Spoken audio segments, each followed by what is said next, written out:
Sapo que chama chuva e que diz que foi, não foi. A mulher que pega foice tem o traje de viúva. Raposa que come uva tem o dente degotado. Homem que faz machado já pode chamar ferreiro. Nego do beiço coveiro tem o pé aparentado. Rádio Web EO. Aqui se faz, aqui se paga. Bom dia, meus amigos e minhas amigas. Estamos iniciando mais um Mimimi Cultural. Hoje contamos com a presença de Andréa Becker, publicitária, uma das organizadoras da Conferência Estadual de Cultura. Temos também o educador social José Guilherme Riso, da AVESOL. E o historiador Joel Santana, que é multifacetado, multifunções, mas ele está atualmente como coordenador do Patrimônio Cultural de São Leopoldo. Vamos começar com a Andréa. Bom dia, Andréa. Bom dia, é um prazer estar aqui, principalmente nesse momento tão delicado que a gente está vivendo e que os nossos papéis de cidadania ficam mais evidenciados. Sim. André, como é que está a movimentação? Porque a conferência é em julho, né? Vão haver, diante do quadro que está se mostrando, né, algumas alterações que vão ir surgindo passo a passo. Mas toda a conferência foi formatada para que se tenha o máximo de participação, mesmo antes, né, da iminência da situação que a gente está vivendo, para o máximo de participação virtual das pessoas e para amplificar os canais de participação. Porque se pensa assim, num momento desse, qual é a importância de se participar da construção de um plano estadual de cultura, qual a relevância de participar da construção de políticas públicas. Uma coisa que a gente sempre repete quando retoma esse assunto, que é de conhecimento, mas que vale colocar na mesa, é que, dentro do direito administrativo, Janice, não se faz nada que não esteja previamente autorizado por lei. Sim. Então, essa é a importância de participar da construção de uma lei. Porque o gestor poderia se reunir com seus advogados e dizer para ele, olha, constrói aí um plano estadual de cultura que vai ser a nossa intenção de governo para os próximos 10 anos. Sim. Mas o que surgiu de oportunidade para nós, que trabalhamos na cultura? A possibilidade de participar desse processo.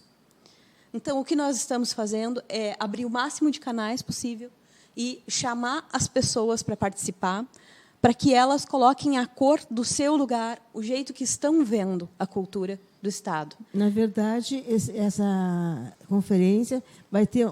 Porque não tinha virtual antes, né? Não, a conferência virtual é uma novidade.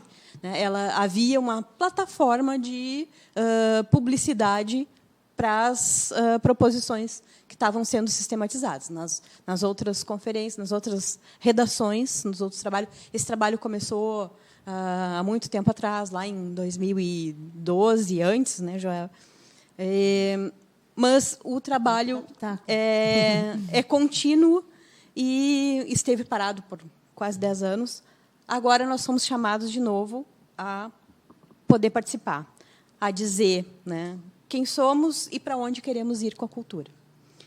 E aí a possibilidade de participação se ampliou com a criação das conferências livres. Esta é uma novidade que não existe até agora. O que é uma conferência livre? Não, a conferência livre sempre existiu. Não com essa característica de virtual, mas conferência livre sempre existiu. No formato que se abriu este ano, não. Sim. Qual o diferencial? Grupo. O diferencial é que é uma conferência que poderá indicar delegados.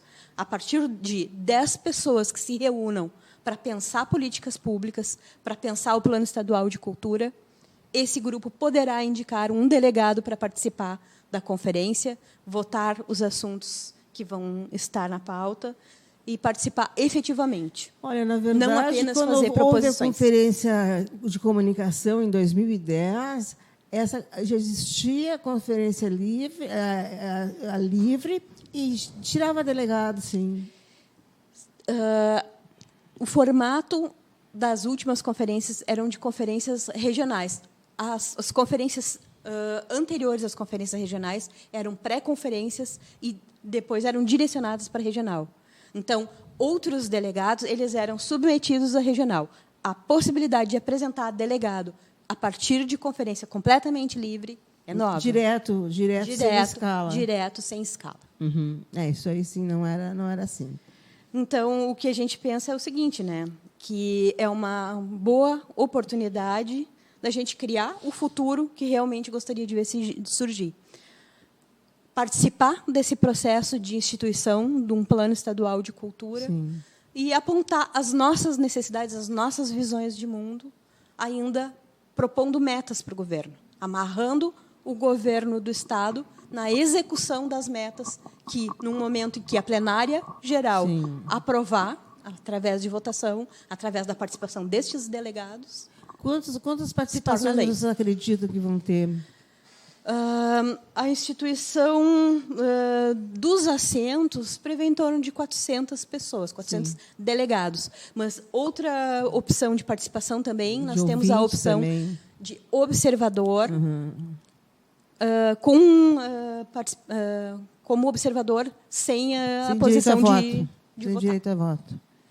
Então, aí o céu é o limite. Neste cenário que nós estamos tendo, né, na iminência dessa pandemia, talvez as coisas sim, não sejam em outro rumo, né? Se intensifica o papel da participação virtual. Sim, sim. Uhum. Né? Potencializa. E diz assim, quais são as entidades que estão fazendo parte da comissão organizadora? Nós temos uma lei estadual que institui esse trabalho, uhum, que é a lei que cria o Sistema Estadual de Cultura. Sim. Pelo desenho desta lei, o gestor máximo, que é a SEDAC, abaixo da SEDAC, o próprio Sistema Estadual de Cultura, com a composição de colegiados, onde cada colegiado representa um setor da cultura, música, artesanato, literatura, livro, leitura, culturas populares, diversidade linguística, e, particularmente, o do qual eu sou originária, que é o Colegiado Setorial de Museus, no qual os colegas também participam. Só terminando de responder. Para a Conferência Estadual de Cultura, dentro do Fórum dos Coordenadores de Colegiados, os 13 coordenadores que nós temos ainda no grupo, são 12 colegiados, e mais o Comitê Gestor da Política Cultura Viva, que participa também, uhum, com o status de colegiado. Né? Sim. Esses 13 coordenadores escolheram 2 pessoas para participar de uma comissão junto à SEDAC, que está organizando a conferência. Então, 2 delegados do Fórum dos Coordenadores. Quem são os delegados?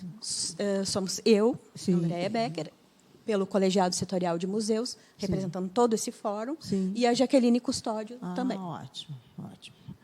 José Guilherme, tudo bem? Tudo bem. Me conta o quê? Eu sempre ouço falar na Avesol, há muito tempo, e eu gostaria de saber como funciona a Avesol. Então, bom dia, ouvintes. A Avesol é a Associação do Voluntariado e Solidariedade. Nós somos uma organização da sociedade civil que busca trabalhar através da solidariedade e o desenvolvimento do ser humano. Temos 3 projetos fundantes na nossa organização. Um é o de direitos humanos, ao qual eu faço parte, Centro de Referência em Direitos Humanos, que eu trouxe aqui até o banner para ficar visualmente, para quem está nos assistindo aí também, que não são só ouvintes, né? São espectadores também. Então, os direitos humanos, o voluntariado, né? Nós temos ali todo o acompanhamento das pessoas que buscam fazer trabalho voluntário. Né? Nós acompanhamos, fazemos o termo de adesão, acompanhamos todo o processo do trabalho voluntário dessas pessoas que se dedicam 4 horas semanais para fazer em diversas instituições da capital, né, do Rio Grande do Sul. E são alunos de graduação, são alunos de ensino médio e outras pessoas que já se formaram, que já estudaram, que buscam né, ter uma ação de solidariedade e, através do voluntariado, se dedicam a isso. E nós temos, então, a economia solidária como o terceiro eixo, onde nós temos as redes, né, de produção e comercialização de produtos de grupos de economia solidária. Normalmente, são grupos que estão na periferia de Porto Alegre, né? Então, lá a gente tem a rede de artesanato, que é a Rede Ideia, e a rede de catadores, que são as pessoas que trabalham nas unidades de triagem. Então, essa questão da economia solidária, né, com essa visão ampla de que a economia pode ser toda diferente, pode ser toda transformada para buscar o bem-estar das pessoas, né? Esse recorte da economia solidária que é mais popular de vocês, que é mais conhecido, né?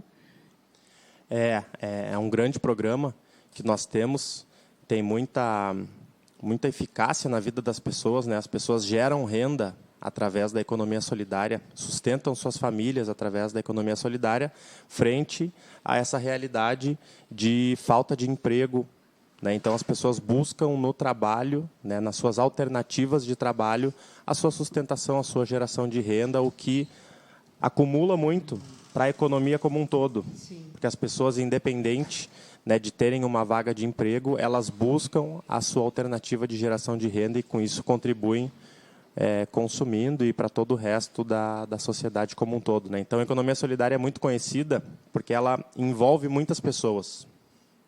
Envolve as pessoas que estão buscando o seu direito de viver, o seu direito à renda, o seu direito à cidadania, o seu direito a participar da economia, já que o mercado, por si só, não vai absorver aquela mão de obra, não vai absorver aquele conhecimento, não vai absorver aquela inteligência que, para os maiores capitalistas, é uma inteligência, é um conhecimento que está subutilizado, né? Não creem nas pessoas.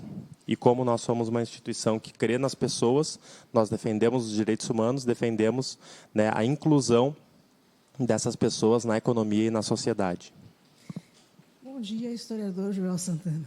Bom dia, Andréia, José, Janice, todos os nossos colegas e amigos que estão nos ouvindo. Uma mesa bastante importante, né? Falando sobre memória, falando sobre solidariedade, direitos humanos, e interligando esse tema também ao patrimônio cultural, né? Pois é, tu és coordenador do Patrimônio Cultural de São Leopoldo.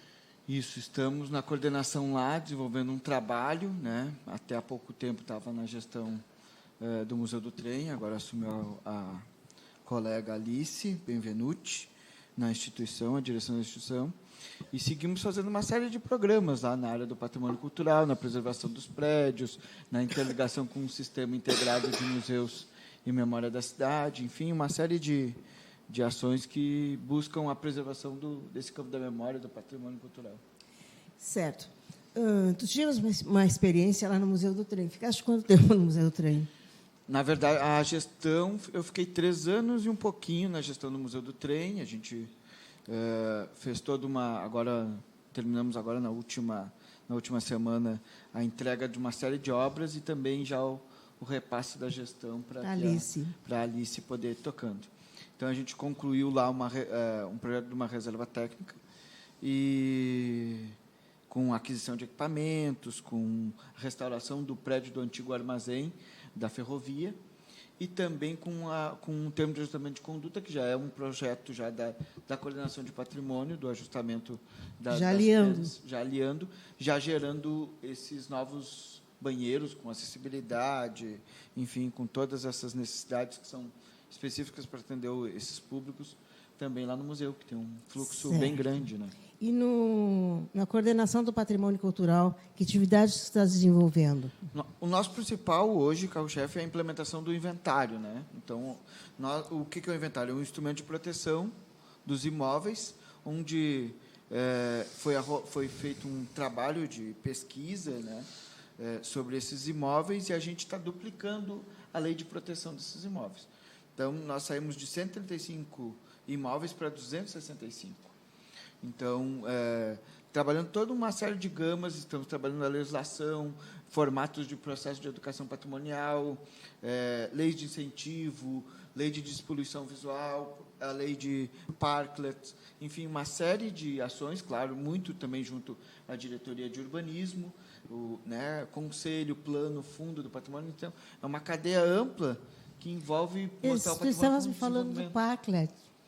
Como é que funciona? Os parklets são aquelas zonas integradas que se colocam à frente dos edifícios, na verdade, uma zona removível, que são aquelas áreas de uso comum que as pessoas utilizam para espaço urbano, ocupação de vaga, ou seja, para humanizar a cidade, para garantir esse espaço de humanização da cidade.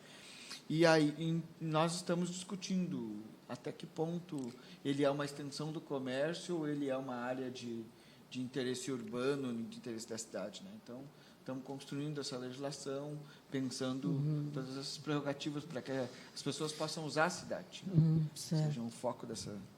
Me diz uma coisa, Andréia, em que ponto vocês estão assim da organização da conferência?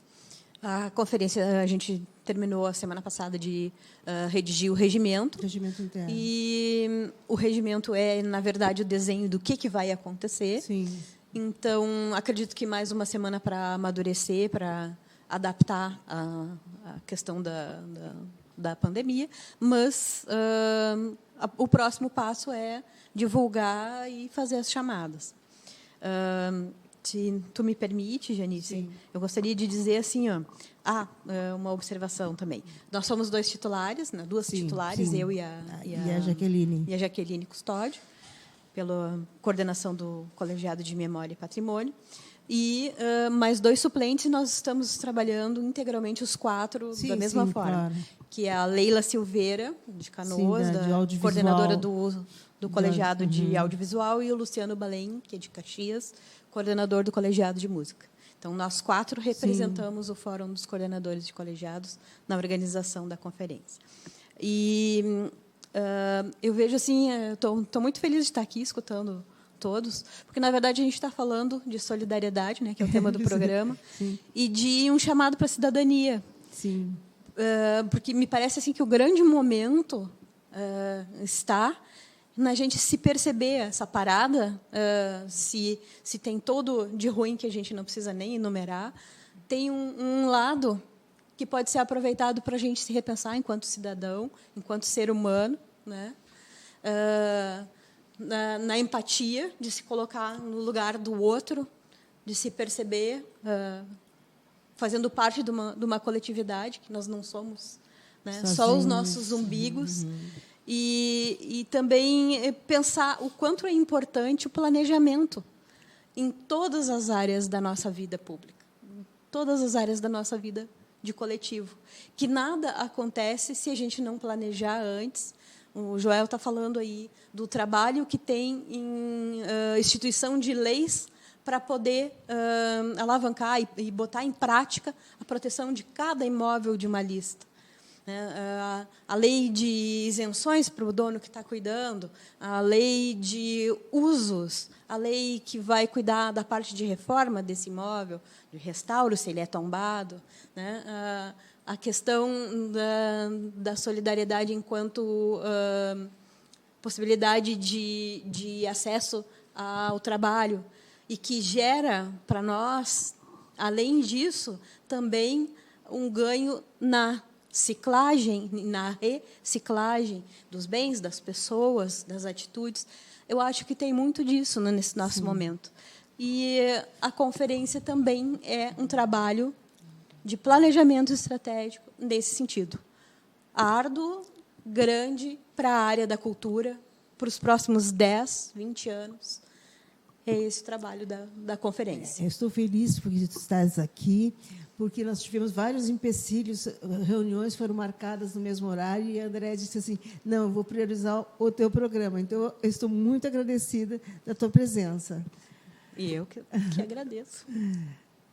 José, eu gostaria de que tu explicasse um pouquinho mais esse projeto do Centro de Referência em Direitos Humanos, porque eu estive no fim de semana lá na Maria Mulher, lá na Cruzeiro, e ele estava apresentando esse projeto, e eu achei muito interessante, muito profícuo para nós, e disse, não, vou convidá-lo para participar do programa. Então, tu poderias explicar um pouquinho melhor esse centro de referência em direitos humanos?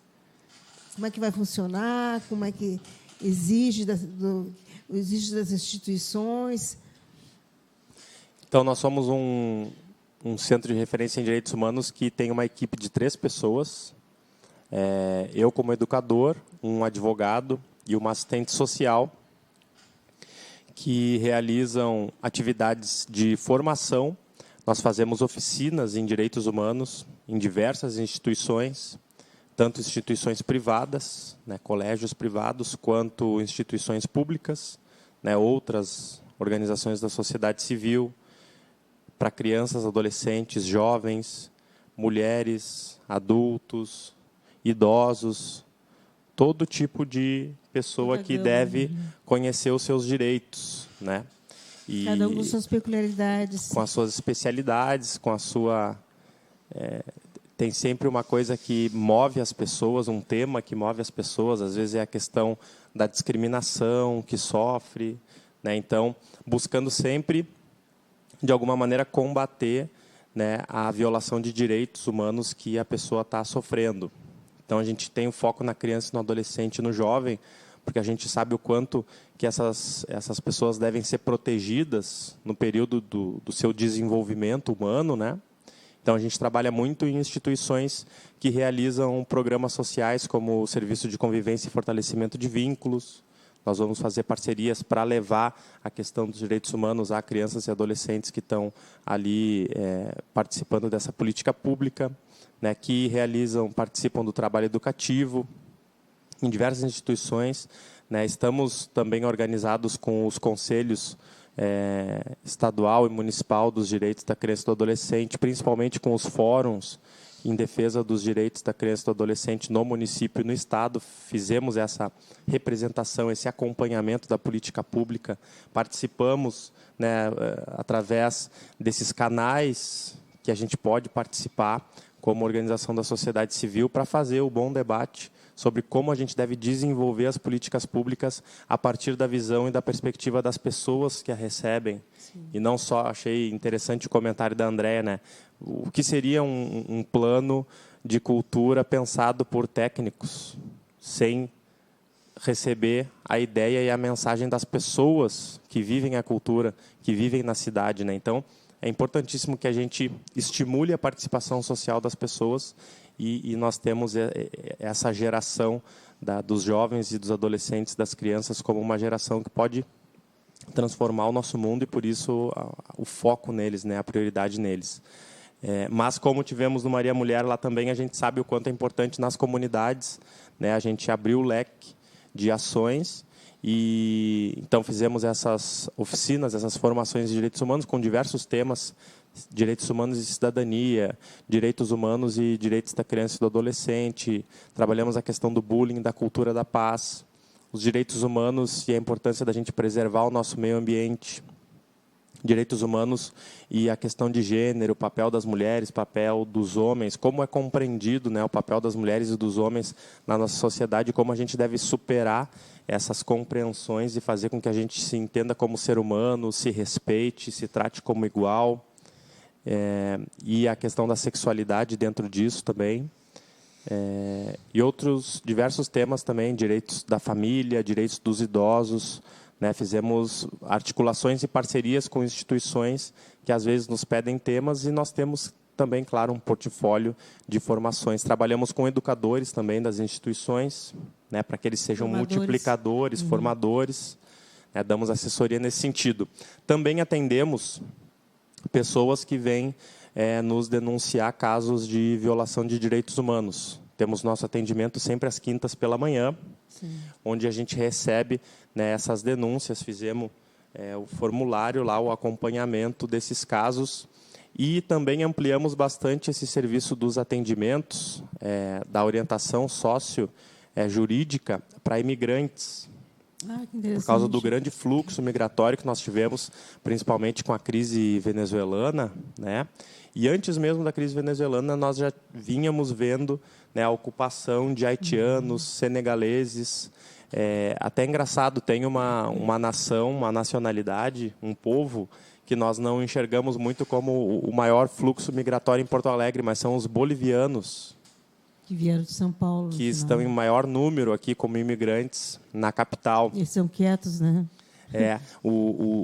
Em parceria, né, em rede com o CIBAI, aqui da Igreja Pompeia, o Centro Ítalo Brasileiro faz um trabalho de maravilhoso, Atenção né? aos Imigrantes. Nós temos alguns dados, né, participamos do Fórum Estadual da Mobilidade Humana, onde nós debatemos essa questão dos imigrantes, dos comitês de refugiados apátridas e imigrantes também com o poder público do município e do Estado, né, Secretaria de Justiça, Unidade dos Povos Indígenas também aqui do município. Então, participamos também, uma das ações do Centro de Referência de Direitos Humanos e da AVESOL como um todo, também fazer a representação nesses espaços onde o debate é feito e onde as políticas públicas são construídas, né? Então, nós estamos na Coras, no Conselho de Assistência Social, em diversos espaços representativos, para que a gente possa cada vez mais qualificar e que o poder público possa cada vez mais ouvir as organizações da sociedade civil para poder fazer uma política pública que seja diretamente ligada com as demandas da população, e não só com planos, com ideias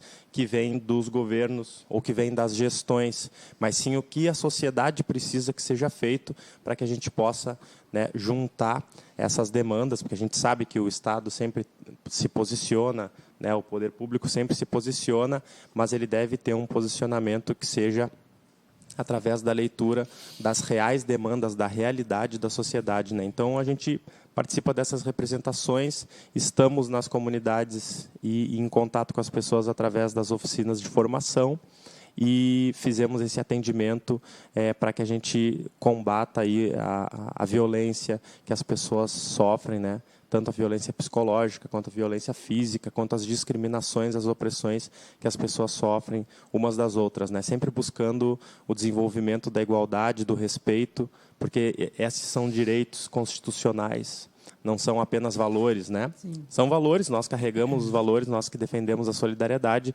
mas as pessoas que não defendem esses valores, elas devem conceber a ideia de que esses são direitos constitucionais, são leis, e as leis a gente deve seguir, não deve questioná-las. Uhum.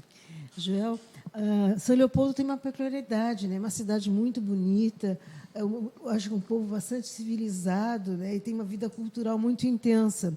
O que vocês conseguiram realizar que estava assim há muito tempo, era uma demanda da sociedade, vocês conseguiram realizar? Na verdade, quando a gente assumiu em 2017 a secretaria, eu digo nós, toda a equipe de cultura, sim. Né? Nós vimos num processo muito fragilizado, porque a Secretaria de Cultura estava para ser extinta. Teve uma tentativa de ser extinta anteriormente, teve uma mobilização dos artistas, da comunidade cultural, que trabalhou muito para que não tenha sido extinta. Então, na verdade, uma das primeiras ações era recuperar os espaços que estavam muito depredados, né? Museu do Trem, o Centro Cultural José Pedro Boécio, o Teatro Interditado, que está sendo restaurado e provavelmente deve ser entregue agora nos próximos dias também, a biblioteca que também já foi reaberta, enfim, uma série de problemas, né? As equipes completamente fragilizadas, porque poucas pessoas, né? Poucos funcionários nos quadros, enfim, aquele problema que é natural de quem não apoia a cultura, né? Sim. E, a partir disso, se implementou uma série de programas, de ações, primeiro, de fortalecer os orçamentos internos, de reestruturar as equipes, de reorganizar a forma como a secretaria trabalhava, e a gente começou a pensar possibilidades para começar a ajeitar a casa. E, a partir disso, tem uma série de políticas, a retomada do Carnaval, né? A retomada da São Leopoldo Fest, uma das festas principais lá, que tem um caráter da imigração alemã, enfim, a consolidação do Sarau do Rio, que é a Secretaria de Cultura em parceria com o meio ambiente, que faz essa ideia do direito à cidade, de voltar as pessoas a olharem o Rio em São Leopoldo por conta dos diques, né? Então, tem todo um trabalho a partir disso, que é no Museu do Rio, no museu que fala sobre essa questão da natureza. Enfim, toda a cidade foi passando nas mais diversas secretarias, espaços, uma reformulação de visão de sociedade. E a gente foi consolidando políticas bastante expressivas. Nós temos uma parceria com o SEMAI, que é a nossa empresa de água lá, que nós temos o Guardiões das Águas, que é uma série de oficinas que circulam sobre a questão do meio ambiente nos bairros. Então, nós temos teatro, dança, né, um embrião de que fosse o ponto de cultura, só sem um ponto específico. As oficinas acontecendo nos mais vários lugares. Enfim, nós triplicamos o investimento de cultura, nós temos a nossa Secretaria de Cultura é também de Relações Internacionais, então nós temos intercâmbios com vários países, uma série de trabalhos de captação de recursos, mercocidades, enfim, e de prêmios já consolidados também nessa área. Enfim, é um trabalho bastante denso de reorganização da vida, né? E o patrimônio entrou também nessa linha, né? Com consolidação de uma série de políticas públicas. Uma das oficinas que dá bastante destaque lá é o Fotografaço, que é uma oficina de educação patrimonial que a gente convida um fotógrafo, convida uma turma e eles saem a fotografar os problemas da cidade. E discutimos depois como a gente pode melhorar. E, a partir disso, que se consolida também um pouco da lei de despoluição visual, desses olhares das pessoas entenderem, olha, o prédio está tapado por placa. Precisamos pensar. Então, tem toda uma questão de trabalhar o direito à cidade e devolver a cidade para as pessoas. As praças com Wi-Fi, reestruturando as praças, né? A proteção desses equipamentos para que possam ter mais acesso à população. Então, tem uma gama de projetos, de ações que estão sendo consolidadas ao longo desses 3, 4 anos, né? E que a gente quer entregar para a sociedade equipamentos melhores, uma cidade mais humanizada, que possa conviver mais e que a gente consiga também ser gerador de trabalho, emprego, renda, desenvolvimento social. Né? Sim, é uma cidade muito cosmopolita, né? São Leopoldo, eu acho que oferece uma série de equipamentos para a sociedade. E ela é uma cidade bastante, embora tenha esse caráter de imigrante, ela é um pouco isso também, porque ela tem uma população muito diversificada. Parte da população de São Leopoldo não fica na cidade, migra, e parte chega. Sim. Então, ela é uma cidade que tem esse fluxo muito consolidado, né? Nós temos lá as associações dos senegaleses, enfim, os libaneses, enfim, uma diversidade étnica e cultural muito grande. Por isso que uma das nossas principais políticas é a consolidação da Secretaria de Direitos Humanos que nós temos lá. Uma secretaria específica que pensa as políticas, né? Nós temos uma secretaria também de políticas para as mulheres, enfim, mas a dos direitos humanos catalisa uma série de direitos culturais que são importantes, direitos sociais efetivamente consolidados nessa pauta. Então, muito significativo. A gente está discutindo, inclusive, nós estávamos discutindo, claro que agora com essa pandemia se para um pouco, a própria Conferência de Direitos Humanos que a cidade está preparando e discutindo os seus direitos sociais e culturais. Né? De certa forma, estava previsto para quando a conferência? Eu não me recordo agora a data especificamente, mas acredito que era agora para o início de abril. Então, vai ter que ser adiada. Provavelmente vai ser adiada. Mas aí a gente informa aqui sim. melhor. Sim. E é um trabalho bastante rico, porque tem uma capilaridade com conselhos de juventude, Semana da Consciência Negra, então tem toda uma abrangência que fala com as comunidades. André, nós falamos bastante da conferência, mas eu gostaria de falar da tua vida profissional, teu espaço que tu ocupas, como é que tu chegaste ao plano de cultura? Bom, eu tenho, por formação de faculdade, eu sou bacharel em comunicação social, mas isso já é resultado. Eu tenho uma punção muito grande de reunir com pessoas e que a gente reunido, né, essa visão do coletivo de que a gente reunido, um jogo de soma zero, que unidos a gente sempre é melhor do que a soma das nossas unidades. Sobre esse plano de cultura, sobre as políticas públicas em geral, o que me aconteceu foi o seguinte, pensando o meu trabalho, eu coordeno o memorial e nele eu lido com a Câmara Mirim. De que cidade? De que cidade? Câmara de Vereadores de Camaquã. Sou concursada da Câmara de Vereadores de Camaquã. E tinha a missão de apresentar para jovens de 6º a 9º ano o que é participação social. E buscando, né, por que participar de uma audiência pública de um plano diretor. Buscando uma imagem que traduzisse para aqueles jovens essa ideia, eu tropecei numa imagem de uma audiência pública da cidade onde eu durmo. Eu durmo em Eldorado do Sul. A gente tem um sítiozinho ali. Sim. Eu digo que eu durmo, porque Sim, eu sou cidadã do estado todo, Sim. mas particularmente de Camaquã. Tinha uma foto de uma audiência do plano diretor, um cidadão com um dedo no mapa da cidade, discutindo a implantação de mineração ou não na cidade. E aí eu olhei a direção do dedo dele. E a ponta do dedo dele estava em cima da minha casa. Uhum. E aí me caiu a ficha, sabe? Sim. Que se existe a necessidade da gente discutir políticas públicas e participar da construção de planos, de audiências públicas, de quando a gente recebe o espaço de participação, é porque senão acaba acontecendo que alguém está decidindo a tua vida, está com o dedo em cima da tua casa, e tu não está participando disso. Tu não está dizendo o que tu pensa sobre isso. Agora mesmo, esse momento que a gente está... a gente chega nos setores, chega numa repartição e quer que tenha álcool gel disponível, a gente quer que tenha máscara disponível, chega num posto de saúde, quer que tenha máscara disponível.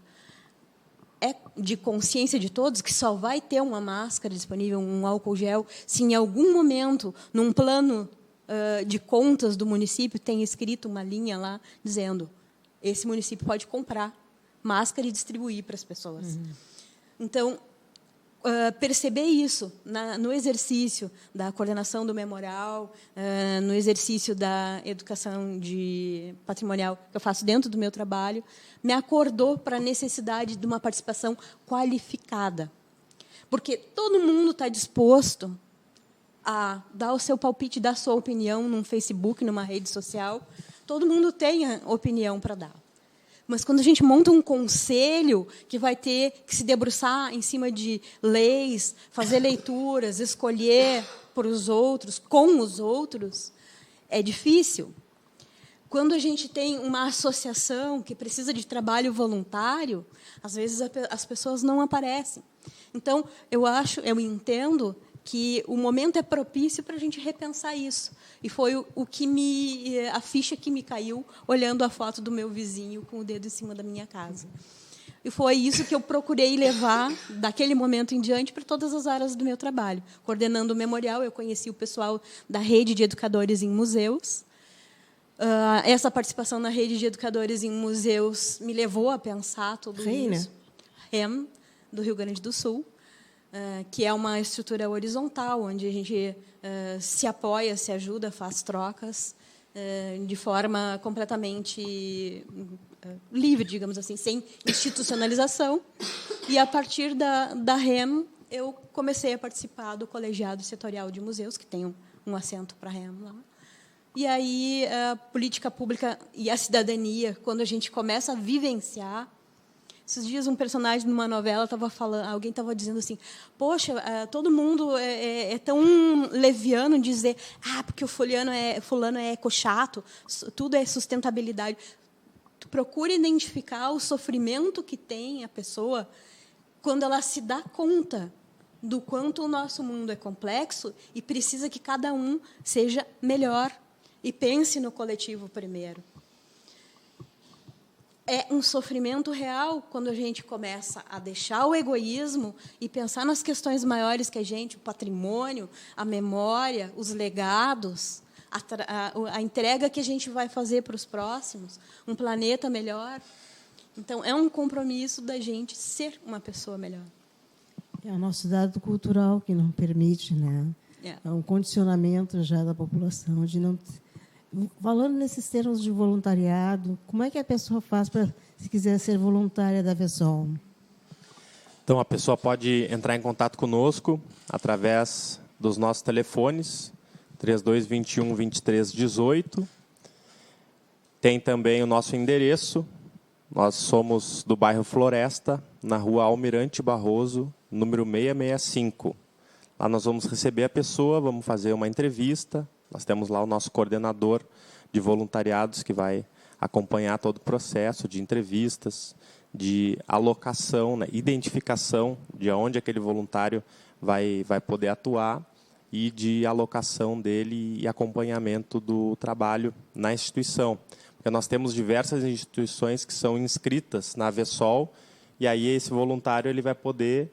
né, uma gama de possibilidades. Uma gama de possibilidades. Tanto na AVESOL, nos programas da AVESOL, ele pode atuar, ela pode atuar, quanto outras instituições que aí estão na periferia de Porto Alegre. Aí pode ir lá para Cruzeiro, onde nós estivemos, de onde eu vim, né, morei toda a minha juventude na Vila Cruzeiro. Pode ir lá para Bom Jesus, pode ir para Restinga, pode ir para onde a pessoa tiver disposição para estar se deslocando. E também lá na AVESOL nós recebemos também voluntários. No nosso Centro de Referência em Direitos Humanos, nós recebemos muitos voluntários com essa vontade de trabalhar com imigrantes. Agora nós vamos ter que dar um intervalo nesse trabalho por causa dessa questão da prevenção, né, ao coronavírus. Então, a gente está suspendendo por alguns dias, né, esse atendimento, mas virtualmente nós continuamos atendendo as pessoas, elas nos ligam, elas entram em contato pelas redes sociais também. Nós temos uma página no Facebook da AVESOL, né, e do Centro de Referência em Direitos Humanos também, onde pode ser feito contato por lá. Ótimo. Joel, assim como a Andréia, eu gostaria de ter uma curiosidade de saber que tipo de atividade está desenvolvendo, independente do órgão que tu trabalhas. Eu também sou professor da rede estadual, né? E estou vice-diretor do Instituto Estadual Professor Pedro Schneider, que é uma das maiores escolas de São Leopoldo, lá no turno da noite. A gente também tem um trabalho de museu virtual, que é o Museu Pedrinho. Trabalha um pouco como redação de jornal, um pouco buscando as histórias dos ex-alunos, das vivências, das coisas que acontecem na escola. E para além disso, faço um mestrado em museologia e patrimônio na URGS. Enfim, a gente atua no colegiado, né? Em breve será museólogo. Espero que sim. Enfim, então a gente atua em várias áreas, né? Todos esses movimentos dos campos culturais, os colegiados setoriais de museus que a gente ajudou a constituir, né? Um pouco do orgulho da trajetória de ver aqui representada, né? Consolidação dos colegiados foram na época que eu estava no sistema de museus, então foi um trabalho bastante importante, né? Uma trajetória de ter passado pelo Museu Júlio de Castilhos, ter dado um pouco da contribuição com esses foi um trabalho bem legal lá do Júlio de Castilhos, eu acompanhei. A gente fez o debate das diásporas, né? Sim, da foi muito lindo. negro. Então, um pouco sobre isso, né? A minha trajetória vem um pouco muito focada na gestão pública, nas políticas públicas, mas também muito linkado à memória, ao patrimônio, à identidade, né? Voltando um pouco sempre para esse foco. Eu também tenho uma formação na área dos direitos humanos, né? De educação em direitos humanos, pela FURG em Rio Grande, e muito voltado nisso, né?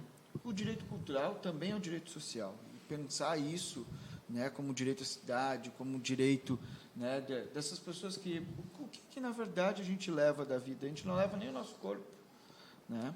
Então, a gente precisa respeitar essas camadas de tempo que estão postas, seja numa edificação, num testemunho, num livro, né, num artesanato, enfim, nas manifestações culturais que são colocadas. E o direito ao patrimônio, seja ele material e imaterial, é isso, a gente garantir com que as camadas de tempo que a sociedade construiu sejam preservadas, para que possa ter conhecimento. Sim. Imagina se cada vez que nascesse uma pessoa, ela tivesse que descobrir o fogo, né?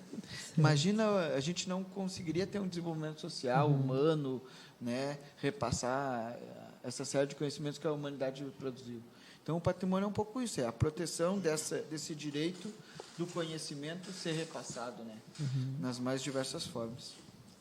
Andréia, tu já falaste sobre a conferência, mas eu gostaria que tu dissesse assim, algumas coisas de etapas que serão desenvolvidas. Assim, por exemplo, o regimento interno foi aprovado, foi publicado, né? Então, isso seja uma etapa vencida. Vamos às próximas etapas. As próximas etapas, a gente vai ter conferências regionais. Nessas conferências regionais, vai haver uma coordenadoria, que está sendo decidido, na verdade, hoje. O compromisso paralelo era exatamente na FAMURS, na Federação de Associação dos Municípios, para decidir as sedes das regionais. Nós vamos ter 9 conferências regionais ligadas às 9 regiões funcionais do Estado, e onde os municípios vão se reunir por região, né, sob a coordenação de um deles. E, ao mesmo tempo, todo esse material vai estar sendo sempre sistematizado na internet.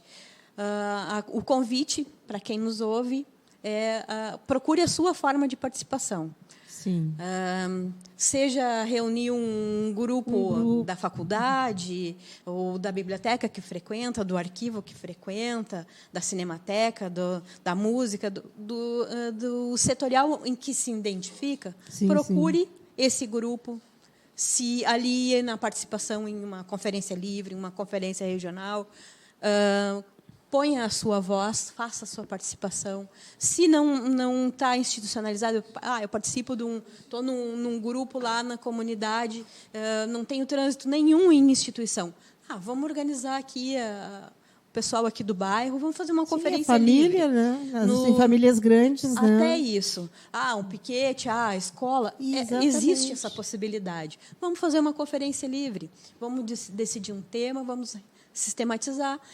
No site da SEDAC tem todos os dados dos coordenadores, dos colegiados, tem nossos telefones com WhatsApp. Dá o site do SEDAC, por favor. Eu estava tentando localizar aqui. www.cultura.rs.gov.br. E aí, no site da SEDAC, tem a parte do sistema de cultura e a chamada para a conferência, com todos os dados dos coordenadores dos colegiados, as formas de participação. Eu gostaria que tu dissesse alguma coisa que a gente deixou de fora, algum assunto que tu acha importante ainda a gente tocar na conferência. Olha, em relação à conferência, eu acho que o mais importante é isso, é estimular a participação com qualidade, a reflexão, porque a gente está num momento tão acelerado de vida do humano, em que existe tanta demanda de informação, a gente está ali, né, às vezes eu vejo as mulheres dirigindo com o celular na perna, coordenando a família e pensando onde vão se abastecer. Então, é uma multiplicidade de informações que a gente domina ao mesmo tempo, e o que acaba acontecendo? A gente está esvaziado como humano nesses lugares e nesses tempos. Então, o convite é esse. Vamos qualificar nossas participações nos fóruns onde a gente realmente é importante. Na nossa família, no nosso trabalho, numa conferência, numa audiência pública sobre o teu bairro, num voluntariado. Qualificar a nossa experiência humana, que essa não se repete. Muito obrigada pela participação, Andréa Becker. Eu que agradeço. José, então, tu falaste do Centro de Referência em Direitos Humanos, tu gostaria de salientar um outro grupo que vocês têm penetração ou não? Nós temos articulação em rede com muitos grupos, né? Eu até falharia aqui se eu tivesse que indicar aqui. Mas eu acho que a gente deve nos atentar, principalmente, para essa questão da participação social, porque vendo e ouvindo a Andréa falar, me vem na cabeça, né, as informações, os dados, são as coisas, a mercadoria mais valiosa hoje em dia no nosso mundo, né? Ultrapassou o petróleo, que era até a década de 90, até o advento da internet, da informática ali, né? E é engraçado, né, o quanto que para o mercado, para as grandes empresas, para as 5 maiores empresas do mundo, mais ricas do mundo, a Amazon, o Facebook, a Microsoft, o Google, os dados são coisas importantes. E nós negligenciamos isso. Por que não se coleta dados para saber a nossa opinião sobre a cultura, sobre o patrimônio cultural, sobre os direitos humanos, sobre as demandas dos que as pessoas precisam para melhorar a sua vida? e que isso se transforme em ação do Estado, e que isso se transforme em ação das organizações da sociedade civil, e que isso se transforme em voluntariado de cada indivíduo, mas coletar os dados dos gostos de tênis, de marca, de cor, de design, de onde as pessoas vão gastar o seu dinheiro, aí a gente, como as grandes empresas, né, como mercado, nós como sociedade vamos lá e queremos coletar, queremos saber, né? Mas é a opinião das pessoas, a vida das pessoas, o centro da nossa vida são os seres humanos, gente. E nós estamos tendo mais uma oportunidade, né, porque é engraçado, as crises elas nos apresentam alternativas também, de repensar, de refletir o que nós estamos fazendo conosco e uns com os outros, né? Porque agora a gente tem mais uma oportunidade de largar um pouco do individualismo e de visualizar como que estão todas as pessoas em relação a essa epidemia, essa pandemia. Pensar nos nossos idosos, que são um grande grupo de risco, que nós temos que preveni-los, que nós temos que protegê-los, né? Eu falei no início da minha fala aqui da proteção integral à criança e adolescente.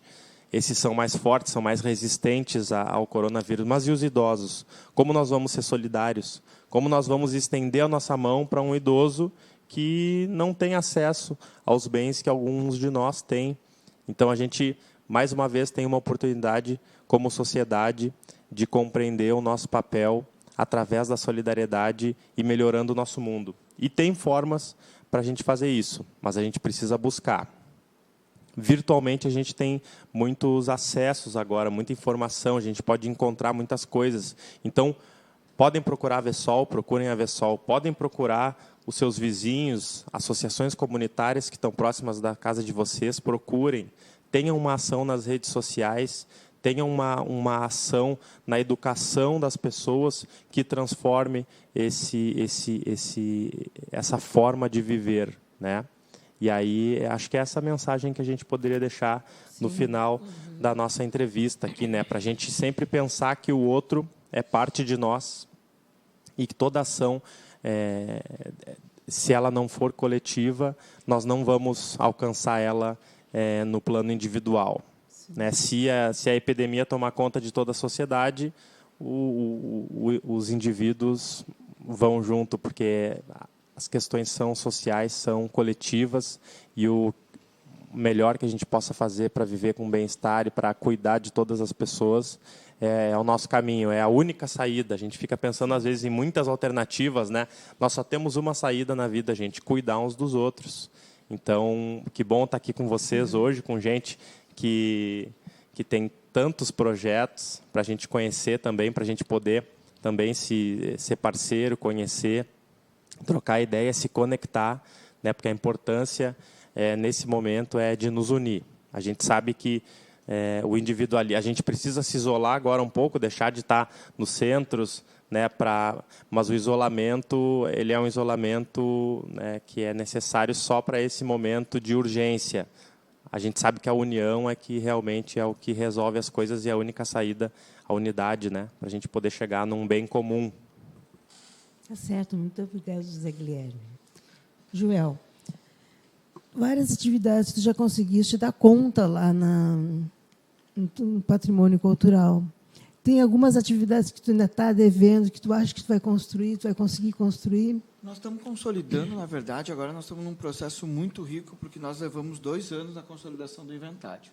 Nós recebemos uma pesquisa, o que é o inventário? É uma pesquisa de uma série de dados dos imóveis, e ela foi depurada a partir de um trabalho bem técnico, junto com o Conselho do Patrimônio Cultural lá, formado pela sociedade civil e governo, uma depuração bastante detalhada, com uma série de checagem de todos esses imóveis para chegar numa lista em qual nós fizemos um decreto. A partir disso, agora, nós estamos na notificação dos proprietários, as defesas de impugnação e direito, né, dos direitos à propriedade, que todos os proprietários têm, e fazendo as análises dos méritos do que é argumentado junto com o Conselho para poder se deliberar se o imóvel fica ou não. A partir disso, nós estamos encaminhando um projeto de lei que vai gerar uma série de, claro, de responsabilidades, mas também de benefícios para os proprietários desses imóveis, para consolidar essa paisagem urbana que a gente precisa. E, enfim, e aí nós sacramentamos o processo da consolidação dos imóveis em São Leopoldo. A partir disso, nós já estamos trabalhando numa legislação para o patrimônio imaterial, que não existe, praticamente os municípios nem têm legislação nessa linha. O IFAI foi ter ano passado, né? Então, nós estamos consolidando já esse estudo, porque nós temos comunidades indígenas, grupos tradicionais, quilombolas, enfim, uma série de representações na cidade. E estamos consolidando projetos de educação, né? Para além desse, nós ganhamos um edital do Governo do Estado, que nós vamos trabalhar com as memórias conhecidas e desconhecidas da cidade. Então, vamos jogar as histórias das pessoas aliadas aos imóveis e criar essa proximidade para que as pessoas possam se ver que naquele imóvel tem um pouco da história da pessoa e vice-versa. E a gente poder trabalhar um pouco também sobre as narrativas que as pessoas contam, né? Porque a cidade ela é contada por essas inúmeras histórias do imigrante, do comerciante, do transeunte, enfim, de todos os cidadãos que perpassam por essa localidade. Então, a ideia é contar um pouco isso, fazer um pouco desse trabalho, são os nossos próximos projetos mais imediatos. E deixar estruturado o setor de patrimônio, com todos os processos em andamento, para que a gente possa também criar essa pré-existência de elementos que garantam a jurisprudência do patrimônio. Porque nós vivemos 2 conflitos muito grandes no patrimônio. Um é a falta de tu gerar jurisprudência e mecanismos que garantam a proteção desse imóvel. E outro é a luta cotidiana e diária da especulação imobiliária, que tenta sempre fazer esse jogo de que, se o teu imóvel é tombado, é protegido, é inventariado, então ele tem um decréscimo. E não. Né? Por que a gente demole os nossos prédios históricos, mas a gente vai para a Europa, a gente quer tirar foto na igreja. Né? E, frequentemente, pouco tempo depois, constrói réplicas. Quando não é isso. Né?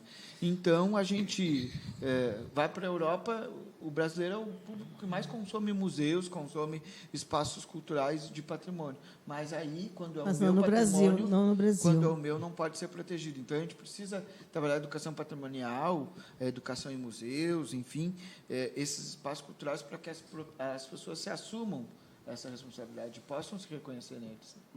Muito obrigada, João. Nós, no próximo programa, estaremos recebendo Suelen Aires Gonçalves, que é socióloga, doutoranda em Sociologia pela URGS, e Cláudia Campos, da Casa de Joana. Agradeço a todos vocês, muito obrigada. Nós estaremos na próxima terça-feira aqui. Até lá.